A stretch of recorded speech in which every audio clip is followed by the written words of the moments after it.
పనితీరు నివేదికలు ఇంకా ఇవ్వని మంత్రులకు సీఎంఓ నుంచి ఆదేశాలు జారీ అయ్యాయి. కొందరు మంత్రులు మాత్రమే నివేదికలు ఇవ్వడంపై ఇటీవల మంత్రివర్గ భేటీలో ముఖ్యమంత్రి చంద్రబాబు అసంతృప్తి వ్యక్తం చేశారు. నివేదికలు ఇవ్వని మంత్రులకు సీఎంఓ మరోసారి ఆదేశాలు జారీ చేసింది. పనితీరు నివేదికలు ఇంకా ఇవ్వని మంత్రులకు సీఎంఓ నుంచి ఆదేశాలు జారీ అయ్యాయి. గత 7 నెలలుగా అమాత్యులు పాల్గొన్న అధికారిక కార్యక్రమాలు, శాఖాపరంగా అమల్లోకి తెచ్చిన సంస్కరణలపై నివేదికలు కోరింది. నిర్ణయాల అమలు, పరిశీలనలో ఉన్న ప్రతిపాదనలు, తదితర సమాచారాన్ని 6 నమూనాల ద్వారా ఇవ్వాలని ఆదేశించింది. ఒకే మంత్రి పర్యవేక్షిస్తున్న శాఖలు 1 కంటే ఎక్కువగా ఉంటే అందుకు తగ్గట్లు విడివిడిగా సమాచారం ఇవ్వాలని సీఎంఓ సూచించింది. కొందరు మంత్రులు మాత్రమే నివేదికలు ఇవ్వడంపై ఇటీవల మంత్రివర్గ భేటీలో ముఖ్యమంత్రి చంద్రబాబు అసంతృప్తి వ్యక్తం చేశారు. నివేదికలు ఇవ్వని మంత్రులకు సీఎంఓ మరోసారి ఆదేశాలు జారీ చేసింది. ఇటీవలే సీఎం చంద్రబాబు మంత్రులతో సమావేశమయ్యారు. మంత్రులు, ఎమ్మెల్యేల పనితీరుపై ఐవీఆర్ఎస్ ద్వారా అభిప్రాయం సేకరిస్తున్నట్లు పేర్కొన్నారు. మంత్రులుగా ప్రభుత్వ పరంగా ప్రజల్లో ఎలాంటి అభిప్రాయం ఉందో సమాచారం తెప్పించుకుంటున్నట్లు తెలియజేశారు. 6 నెలల పనితీరుపై 3 మాత్రమే సెల్ఫ్ అప్రైజల్ ఇచ్చారని వివరించారు. నిమ్మల రామానాయుడు, గుమ్మడి సంధ్యారాణి, కొండపల్లి శ్రీనివాసులు మాత్రమే సెల్ఫ్ అప్రైజల్ అందజేశారని వెల్లడించారు. అమాత్యుల పనితీరును తాను ప్రత్యేకంగా మానిటర్ చేస్తున్నట్లు చంద్రబాబు వ్యాఖ్యానించారు. వైసీపీ ఎంపీ విజయసాయిరెడ్డి తన పదవికి రాజీనామా చేసి రాజకీయాల నుంచి తప్పుకోవడంపై నారా లోకేష్ స్పందించారు. తల్లి చెల్లికే జగన్పై నమ్మకం లేదని, ఇంకా పార్టీ నేతలకు ఏం నమ్మకం ఉంటుందని అన్నారు. పార్టీలో నేతలెవరికీ జగన్పై నమ్మకం లేదని లోకేష్ తేల్చి చెప్పారు. దావోస్లో ఎప్పుడూ ఒప్పందాలు కుదరవని, ఇందులో చర్చలు మాత్రమే జరుగుతాయని, ఆ తర్వాత ఒప్పందాలు చేసుకుంటామన్నారు. సాక్షి పత్రికలో తనపై వచ్చిన కథనంపై పరువు నష్టం దావా వేసి పోరాడుతున్న మంత్రి నారా లోకేష్ మరోసారి విశాఖ కోర్టుకు హాజరయ్యారు. గతంలో సాక్షి రాసిన కథనంపై తాను తుది వరకు పోరాడతానని, ఎన్నిసార్లు అయినా కోర్టుకు హాజరవుతానని, మంత్రి హోదాలో ఉన్నాను కాబట్టి వ్యక్తిగత డబ్బులు వెచ్చించి మరీ పార్టీ ఆఫీసులో పడుకుని కోర్టుకు హాజరైనట్లు లోకేష్ వెల్లడించారు. ఇది తన తల్లి భువనేశ్వరి నేర్పించిన విలువలు అన్నారు. వైసీపీ ఎంపీ విజయసాయిరెడ్డి తన పదవికి రాజీనామా చేసి రాజకీయాల నుంచి తప్పుకోవడంపై నారా లోకేష్ స్పందించారు. తల్లి చెల్లికే జగన్పై నమ్మకం లేదని, ఇంకా పార్టీ నేతలకు ఏం నమ్మకం ఉంటుందని విజయసాయిరెడ్డి రాజీనామాపై నారా లోకేష్ ప్రశ్నించారు. పార్టీలో నేతలెవరికీ జగన్పై నమ్మకం లేదని లోకేష్ తేల్చి చెప్పేశారు. కాకినాడ పోర్టు విషయంలో ఏం జరిగిందో అందరికీ తెలుసన్నారు. సాయిరెడ్డిని టీడీపీలో చేర్చుకుంటారా అన్న ప్రశ్నపై స్పందిస్తూ ఆయన ఇప్పటికే రాజకీయాల నుంచి తప్పుకున్నారన్నారు. మరోవైపు దావోస్ టూర్లో పెట్టుబడుల్ని ఆకర్షించడంలో విఫలమయ్యారన్న ప్రశ్నపైన లోకేష్ స్పందించారు. దావోస్లో ఎప్పుడూ ఒప్పందాలు కుదరవని, ఇందులో చర్చలు మాత్రమే జరుగుతాయని, ఆ తర్వాత ఒప్పందాలు చేసుకుంటామన్నారు. వైసీపీ నేత రోజా విమర్శలపై స్పందిస్తూ ఆమెకు దావోస్కు, జ్యూరిచ్కు తేడా తెలియదన్నారు. వైజాగ్లో 90 రోజుల్లో టీసీఎస్ వస్తుందని లోకేష్ వెల్లడించారు. రెడ్ బుక్ అమలు వల్లే పెట్టుబడులు రావడం లేదన్న విమర్శలపై స్పందిస్తూ వైసీపీ నేతలు ఎందుకు భయపడుతున్నారని లోకేష్ ప్రశ్నించారు. నేను గత 5 సంవత్సరాలుగా న్యాయ పోరాటం నేను చేస్తున్నా. ఇది 4వ వాయిదా. ఎన్నిసార్లే నేను వస్తాను, ఎందుకంటే నిజం నా వైపు ఉంది. గతంలో కూడా మీకు చెప్పాను. ఈ రోజు కూడా మంత్రి హోదాలో నేను వచ్చినప్పుడు పార్టీ ఆఫీసులో బస్సులో పడుకొని సొంత భోజనం నేను తింటున్నా తప్ప ప్రభుత్వం దగ్గర నుంచి కనీసం ఒక్క వాటర్ బాటిల్ కూడా నేను తీసుకోవట్లేదు. నేను ఇక్కడికి వచ్చిన వాహనం కూడా నా సొంత వాహనం, దాంట్లో డీజిల్ కూడా పోసుకుని నా సొంత నిధులతో, ఎక్కడ ప్రభుత్వం పైన ఆధారపడకూడదని మా తల్లి భువనేశ్వరి గారు నాకు చిన్నప్పటి నేర్పించారు. అదే రీట్లో ముందరకెళ్తున్నా. ఎట్టి పరిస్థితుల్లో ఈ కేసు నేను లాజికల్ ఎండ్కి తీసుకెళ్తాను. ఎన్నిసార్లు వాయిదాలు వేసినా నాకు ఇబ్బంది లేదు, ఎన్నిసార్లు రమ్మన్నా నాకు ఎలాంటి మొహమాటం లేదు. తల్లి చెల్లికే జగన్మోహన్ రెడ్డి గారి పైన నమ్మకం లేదు, ఇంకా పార్టీలో ఉన్న నాయకులకు ఎలాంటి నమ్మకం ఉంటుంది? నేను ఎప్పటి నుంచో చెప్తున్నా, వైకాపా నాయకులు డబ్బుల కోసం పార్టీనే అమ్మేస్తాడు ఈయన అని. ఇప్పుడు అది నిజం అవుతుంది కదా. ఒక్కొక్కరు రాజీనామా చేసుకుంటూ వెళ్తున్నారు. జనసేన నాయకులు, వీర మహిళలు, జన సైనికులు ఎవ్వరూ అనవసరమైన వివాదాలు, విభేదాల జోలికి వెళ్లొద్దని ఆ పార్టీ అధినేత పవన్ కళ్యాణ్ విజ్ఞప్తి చేశారు. కూటమిలోని 3 పార్టీల శ్రేణులు అత్యంత బాధ్యతాయుతంగా వ్యవహరిస్తూ కూటమి ఆశయాన్ని కాపాడుకోవాలని సూచించారు. సామాజిక మాధ్యమాల్లో వచ్చే తప్పుడు వార్తలపై, కూటమి అంతర్గత విషయాలపై పొరపాటున ఎవరైనా స్పందించినా ఇంకొకరు స్పందించవద్దని, వ్యక్తిగత అభిప్రాయాలు వెల్లడించొద్దని స్పష్టం చేశారు. బహిరంగంగా చర్చించొద్దని కూడా పిలుపునిచ్చారు. జన సైనికులకు, వీర మహిళలకు, జనసేన నాయకులను ఉద్దేశించి ఏపీ ఉప ముఖ్యమంత్రి, జనసేన అధ్యక్షుడు పవన్ కళ్యాణ్ బహిరంగ లేఖ రాశారు. 2024 సార్వత్రిక ఎన్నికల్లో జనసేన, టీడీపీ, బీజేపీ, ఎన్డీఏ కూటమి సాధించిన అద్వితీయ ఘన విజయం చారిత్రాత్మకమని తెలియజేశారు. ఇది కేవలం ఒక కూటమి బలం మాత్రమే కాదని అన్నారు. గత 5 ఏళ్ల వైసీపీ నిరంకుశ పాలనపై, పాలకుల అవినీతిపై, సంఘ విద్రోహక చర్యలపై చట్టసభల్లో వారు చేసిన జుగుప్సాకర వ్యవహార శైలిపై ప్రజలు విసుగు చెందారని అన్నారు. ఏపీలో శాంతి భద్రతల వైఫల్యాలపై, ముఖ్యంగా అభివృద్ధికి తావులేకుండా వైసీపీ నేతలు రాష్ట్రాన్ని తిరోగమనం పాలు చేశారని మండిపడ్డారు. అప్పుల ఆంధ్రప్రదేశ్గా మార్చడంపై ప్రజలు విసుగు చెందారని చెప్పారు. సుస్థిరమైన ప్రభుత్వం కోసం, స్థిరమైన నాయకత్వం కోసం రాష్ట్ర పరిపాలనను, అభివృద్ధిని గాడిలో పెట్టేందుకు ప్రజలు నడుం బిగించారని అన్నారు. అనుభవం కలిగిన పాలన, భావితరాల భవిష్యత్తు గురించి ఆలోచించే నాయకులు కలిసి రావడంతో అఖండ విజయంతో గెలిచామని పవన్ కళ్యాణ్ అన్నారు. సోషల్ మీడియాలో వచ్చే తప్పుడు వార్తలపై కానీ, కూటమి అంతర్గత విషయాలపై కానీ పొరపాటున ఎవరైనా నాయకులు స్పందించినా సరే దయచేసి ఎవరు కూడా ప్రతిస్పందనగా మీ వ్యక్తిగత అభిప్రాయాలు వెలిబుచ్చడం కానీ, బహిరంగంగా చర్చించడం కానీ చేయొద్దని ఆదేశించారు. ఎంతో బాధ్యతగా 5 కోట్ల ప్రజల ఆశలను నెరవేర్చాలనే లక్ష్యంతో 2047 నాటికి స్వర్ణాంధ్ర సాధించి వికసిత్ భారత్ సాధనలో $2.5 ట్రిలియన్ ఆర్థిక వ్యవస్థగా ఎదిగే దిశగా కలిసికట్టుగా పనిచేస్తున్న సందర్భంలో ప్రతి ఒక్కరూ చెయ్యి కలిపి నడవాల్సిన అవసరం ఉందని ఉద్ఘాటించారు. తాను ఏ రోజు పదవుల కోసం రాజకీయం చేయలేదు, భవిష్యత్తులో కూడా చేయనని అన్నారు. తనకు తెలిసింది కష్టాల్లో ఉన్న వారి కన్నీరు తుడవడం, వారికి అండగా నిలబడటమేనని చెప్పారు. తాను పుట్టిన నేలను అభివృద్ధి చేయాలనుకోవడం మాత్రమేనని అన్నారు. ఈ విషయాన్ని ప్రతి ఒక్కరూ గ్రహించి కూటమి ఔన్నత్యాన్ని అర్థం చేసుకుని ముందుకు సాగాలని మనస్ఫూర్తిగా విజ్ఞప్తి చేశారు. మార్చి 14వ తేదీన జరగనున్న జనసేన పార్టీ ఆవిర్భావ దినోత్సవం రోజున పార్టీ భవిష్యత్తు లక్ష్యాల గురించి సమగ్రంగా చర్చించుకుందామని పవన్ కళ్యాణ్ పేర్కొన్నారు. ప్రిలిమ్స్లో అర్హత సాధించిన కానిస్టేబుల్ అభ్యర్థులకు న్యాయం చేయాలని డివైఎఫ్ఐ అధ్యక్ష కార్యదర్శులు వైరాము, జీరామన్న డిమాండ్ చేశారు. ఎమ్మెల్సీ ఎన్నికలు, కోర్టు కేసుల ఫలితంగా 2 ఏళ్ల నుంచి వాయిదా వేసిన ప్రభుత్వం ఇప్పుడు భౌతిక పరీక్షలకు వయసు లేదని అభ్యర్థులను తిరస్కరించడం అన్యాయమని అన్నారు. అభ్యర్థులకు సకాలంలో భౌతిక పరీక్షలు నిర్వహించకుండా ప్రభుత్వం నిర్లక్ష్యం చేసి తిరిగి నిరుద్యోగుల జీవితాలతో చెలగాటమాడుతుందని ఆగ్రహం వ్యక్తం చేశారు.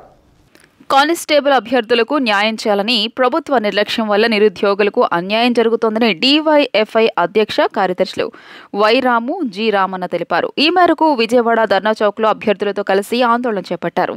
ఈ సందర్భంగా వారు మాట్లాడుతూ గత ప్రభుత్వం 6100 పోస్టులకు నోటిఫికేషన్ విడుదల చేసిందని గుర్తు చేశారు. 2023లో నిర్వహించిన ప్రిలిమ్స్ పరీక్షలో 95,208 మంది అర్హత సాధించారని తెలియజేశారు.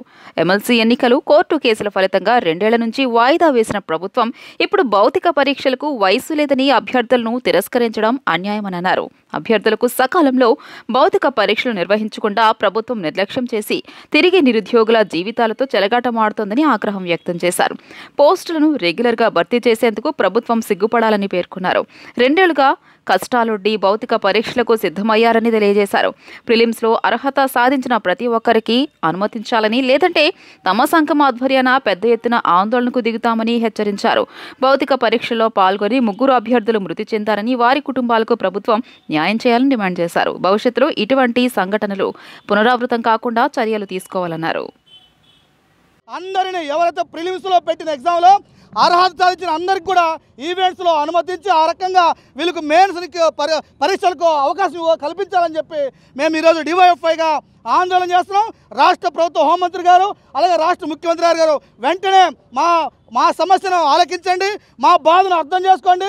2 ఏళ్ల పాటు వేల రూపాయలు ఖర్చు పెట్టి ఈరోజు కోచింగ్లు తీసుకుంటే తీరా మీకు వయసు మీరిందని చెప్పడం ఎంతవరకు న్యాయం అని చెప్పి మేము అడుగుతున్నాం. అందుకని హాల్ టికెట్లు తీసుకొచ్చి ఈరోజు మేము మీడియా ముందుకు వచ్చాం. మీడియా మిత్రుల ద్వారా ఈ ప్రభుత్వాన్ని రిక్వెస్ట్ చేస్తున్నాం. రాబోయే రోజుల్లో ఈ నిరుద్యోగులకు న్యాయం చేయకపోతే మట్టుకు పెద్ద ఎత్తున ఆందోళన చేస్తాం. అవసరమైతే డీజీపీ ముందు కూడా శాంతియుత పోరాటానికి సమాయత్తమంది అవుతామని చెప్పి ఈ సందర్భంగా మీడియా ముఖంగా తెలియజేస్తాం. ఈవెంట్స్కి ప్రిపేర్ అయ్యి కోటి ఆశలతో అభ్యర్థి ఈవెంట్స్ కోసం వెళ్తే అక్కడ మీరు ఏజ్ క్వాలిఫై లేదని చెప్పేసి తిరిగి పంపించేశారు. ఇది చాలా అన్యాయమైంది, చాలా దుర్మార్గమైంది. అదేవిధంగా సరైన సదుపాయాలు కల్పించకుండా ఈరోజు ఈవెంట్స్ నిర్వహిస్తూ ఉన్నారు. దాదాపు 3 ఈవెంట్స్లో చనిపోయారు. దీనికి రాష్ట్ర ప్రభుత్వం బాధ్యత వహించదా? వాళ్ళకి నష్టపరిహారం కూడా ఇవ్వాలని చెప్పేసి మేము డివైఎఫ్ఐగా డిమాండ్ చేస్తూ ఉన్నాం. ఎప్పటికైనా రాష్ట్ర ప్రభుత్వం స్పందించాలి. ఏవైతే ప్రిలిమ్స్లో క్వాలిఫై అయిన అభ్యర్థులు ఉన్నారో వాళ్ళందరికీ కూడా ఈవెంట్స్కి అనుమతించాలి. ఈవెంట్స్కి అనుమతించిన అభ్యర్థుల్ని ఏజ్ బార్ అయిందని చెప్పి అనుమతించిన అభ్యర్థులు ఎవరైతే ఉన్నారో వాళ్ళందరికీ తిరిగి ఈవెంట్స్ పెట్టాలి, వాళ్ళకి ఉద్యోగాలు ఇచ్చే విధంగా ప్రభుత్వం స్పందించాలని చెప్పి ఈ సందర్భంగా DYFIగా మేము డిమాండ్ చేస్తూ ఉన్నాం. ఒక్క అవకాశం ఇప్పించండి సార్, ఈ ప్రభుత్వం మాకు ఒక్క అవకాశాన్ని ఇప్పించండి సార్. మేము ఏమీ కోరట్లేదు సార్, ఏ ప్రభుత్వం తప్పు చేసిందనేది కాదు సార్, మాకు న్యాయం చేయండి సార్. ఈ ప్రభుత్వం మాకు ఒక్క అవకాశాన్ని కల్పించండి సార్. ఎందుకంటే మేము ప్రిలిమ్స్లో పాస్ అయ్యి ఈవెంట్ల వరకు వెళ్ళి అక్కడి నుంచి వెనక్కి తిరగడం అంటే ఎంత బాధగా ఉంటుంది సార్. మాకు ఒక్క అవకాశాన్ని ఇవ్వండి సార్. మీరు న్యాయం చేస్తారని మేము ముందుకు ఇది దాకా తీసుకొచ్చాం సార్. మేము మమ్మల్ని ఒక్క అవకాశం ఇప్పించి మమ్మల్ని ఈవెంట్స్కి అనుమతించండి సార్. మేము ఈ ప్రభుత్వాన్ని కోరుకునేది ఒకటే అండి, ఇన్ని సంవత్సరాలు మేము వెయిట్ చేసింది మా కళను నెరవేరనివ్వండి, మాకు కూడా అవకాశాన్ని కల్పించండి. పట్టణాలలో 2 సెంట్లు, గ్రామాలలో 3 సెంట్ల ఇండ్ల స్థలాలు ఇవ్వాలని కేబినెట్ చేసిన తీర్మానాన్ని వెంటనే అమలు చేయాలని సిపిఐ జిల్లా కార్యదర్శి దోనిపూడి శంకర్ డిమాండ్ చేశారు. టిడ్కో గృహాలను లబ్ధిదారులకు వెంటనే కేటాయించాలని ఈ నెల 27 నుంచి 9వ తేదీ వరకు ఎన్టీఆర్ జిల్లా వ్యాప్తంగా అర్జీదారులతో వినతి పత్రాల సమర్పణ కార్యక్రమం చేపడుతున్నట్లు వెల్లడించారు. 28న తిరువూరులో అర్జీదారులతో ఆర్డీఓ కార్యాలయం వద్ద వినతి పత్రాల సమర్పణ కార్యక్రమంలో సిపిఐ రాష్ట్ర కార్యదర్శి రామకృష్ణ పాల్గొంటారని, ఈ కార్యక్రమంలో లబ్ధిదారులు పాల్గొని జయప్రదం చేయాలని పిలుపునిచ్చారు.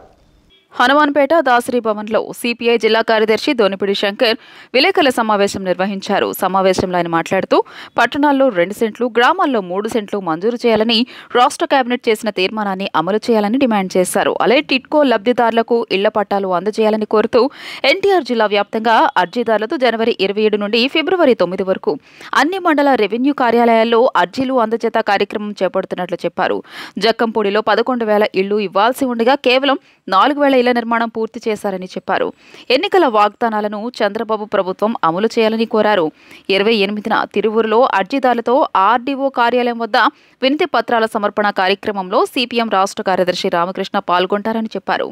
7వ తేదీన జగ్గయ్యపేట, నందిగామలో అర్జీదారులతో జరిగే వినతి పత్రాల సమర్పణ కార్యక్రమాల్లో పెద్ద ఎత్తున అర్జీదారులు పాల్గొని జయప్రదం చేయాలని పిలుపునిచ్చారు.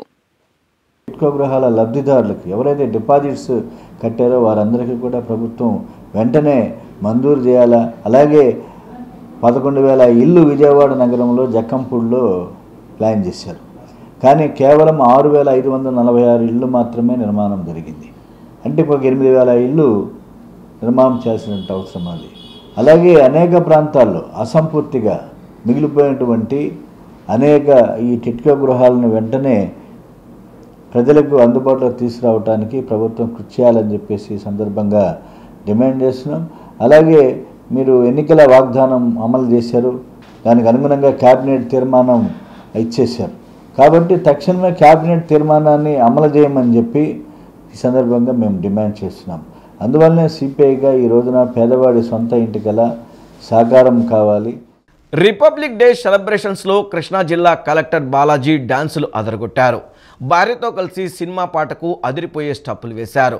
గుండెల్లోనా నిన్ను దాచేసి గూడు కట్టి గువ్వలెక్కు చూసుకుంటానే అంటూ సాగే పాటకు కాలు కదిపారు. అయితే కలెక్టర్ బాలాజీ దంపతుల డ్యాన్స్ వీడియోను కొందరు తమ సెల్ ఫోన్లలో చిత్రీకరించి సోషల్ మీడియాలో వదలడంతో ఆ వీడియో కాస్త వైరల్గా మారిపోయింది. మరోవైపు కృష్ణా జిల్లా కలెక్టర్ డికే బాలాజీకి 2024 సంవత్సరానికి బెస్ట్ ఎలక్టోరల్ ప్రాక్టీసెస్ అవార్డు లభించిన విషయం తెలిసిందే. మాదిగల కోసమే కాకుండా ఎన్నో సమస్యలపై ఉద్యమించినప్పటికీ నాటి కాంగ్రెస్ హయాంలో ఎలాంటి గుర్తింపు లభించలేదని ఎంఆర్పిఎస్ వ్యవస్థాపక అధ్యక్షుడు పద్మశ్రీ గ్రహీత మందకృష్ణ మాదిగ అన్నారు. పేదరికం, వివక్షకు గురవుతున్న సామాజిక వర్గానికి పద్మశ్రీ రావడం చాలా సంతోషంగా ఉందన్నారు.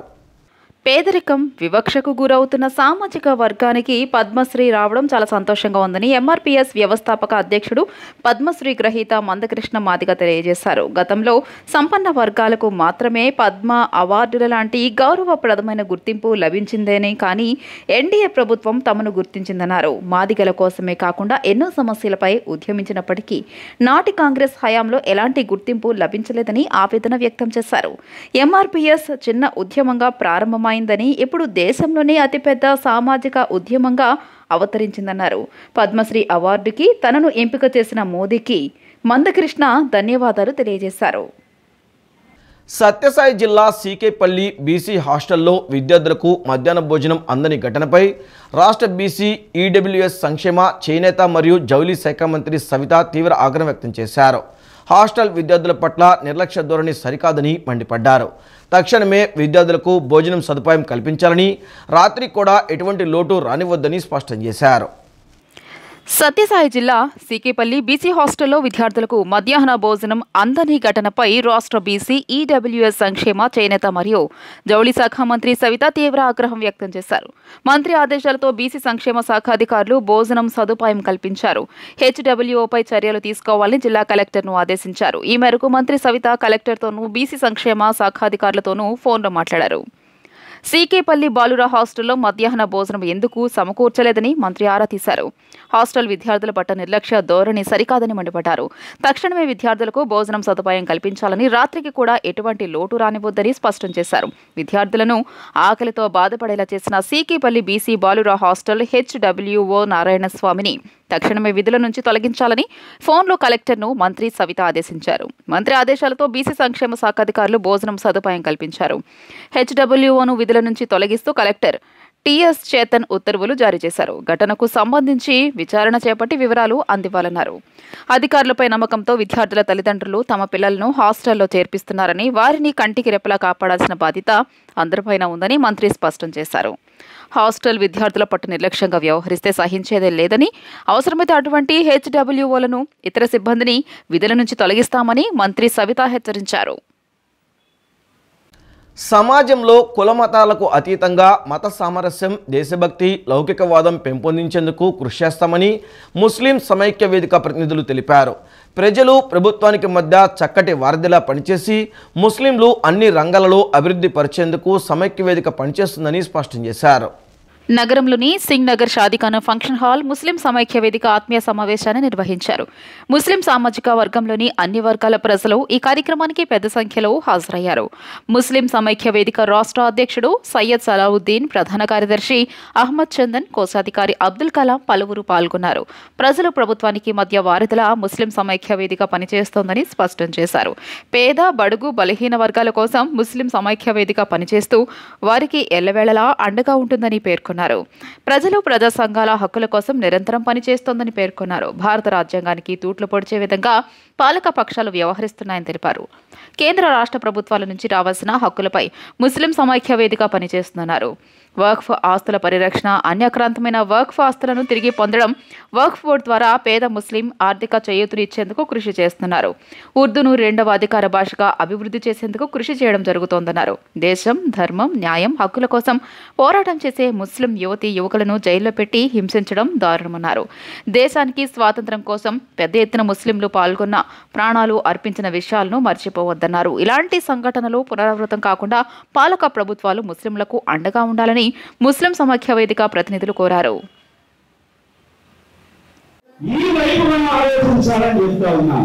నేను చాలా మంది మీరు పార్టీ మారితే ఇప్పుడు మీరు ఎమ్మెల్యే అయిపోవాలంటే, ఎంపీ ఎమ్మెల్యే అయిపోవాలి, ఎమ్మెల్సీ అయిపోవాలంటే నేను కూడా చెప్తా, నేను నమ్మకున్న పార్టీలో ఉంటా. నాకు ఇవ్వాల్సింది తప్ప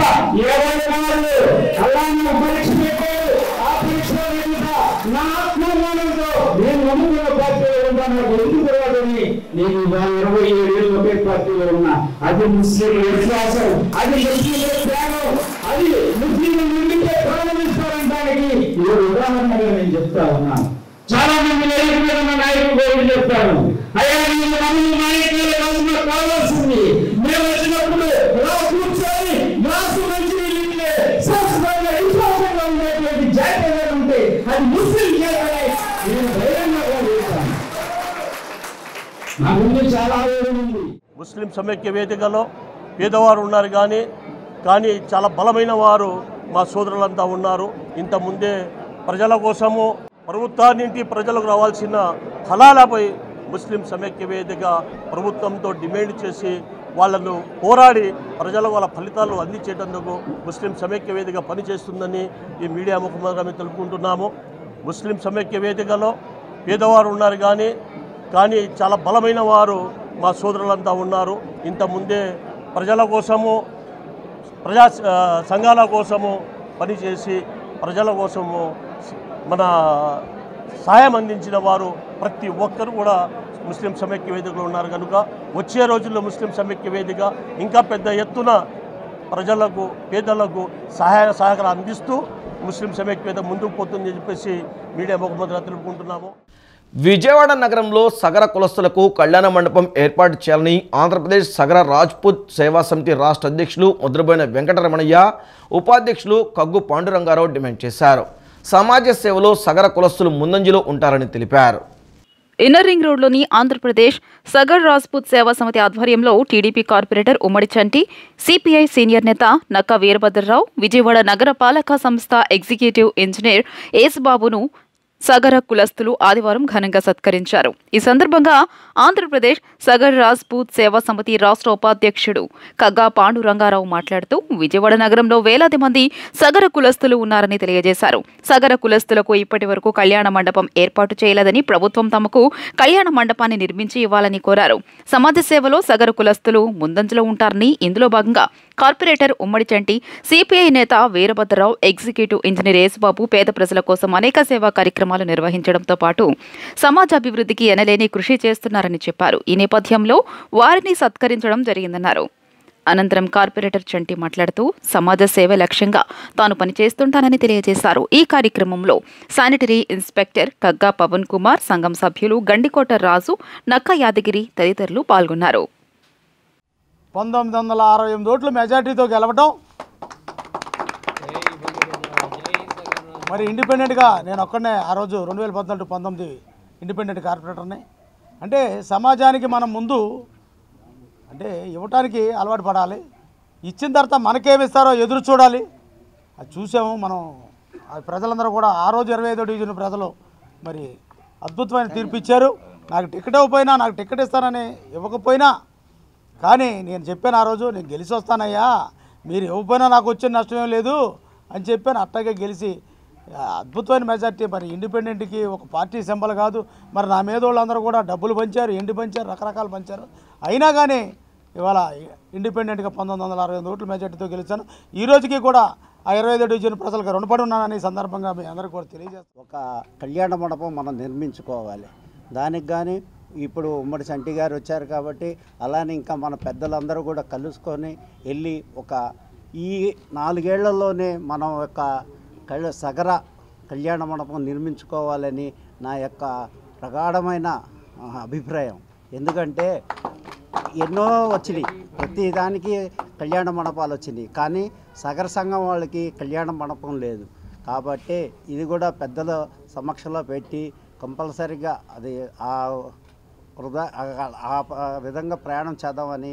అలానే మన కార్పొరేటర్ గారు కూడా ఉన్నారు కాబట్టి వారి కూడా సహాయం తీసుకొని 25 సంవత్సరాల నుంచి నక్క రాములు గారు, కోటేశ్వరమ్మ గారు ఆ ట్రస్ట్ పేరు మీద ఎంతోమందికి అక్కడ ఉన్న శారదా కాలేజీ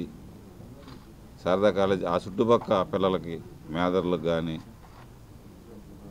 పాముల వాళ్ళకి కానీ, అక్కడ ఉన్న బ్యాక్వర్డ్ క్యాస్ట్ అంతా కూడా ఆయన చేస్తూనే ఉన్నాడు. మా మనసులో మాట ఏం జరిగిందంటే వాళ్ళని పిలిపించి ఈ కార్యక్రమం పెట్టి 10 మంది ఇంకా ఇప్పుడు వీళ్ళ మనసు సాక్షి వీళ్ళ మనోభావాలు అలాగే ఇంకా వేరే వాళ్ళకి చేకూరుతాయని మేము పిలిపించి మా వరకు మేము అనుకొని గండికోట రంగారావు గారు అనే శానిటరీ ఎస్ఐ ఒక ఆయన ఉన్నారు, ఆయన మాటలు చేకూరుగా తీసుకొని ఈ కార్యక్రమం మొదలుపెట్టాం. ఈ వార్తలు ఇంతటితో సమాప్తం. నమస్కారం.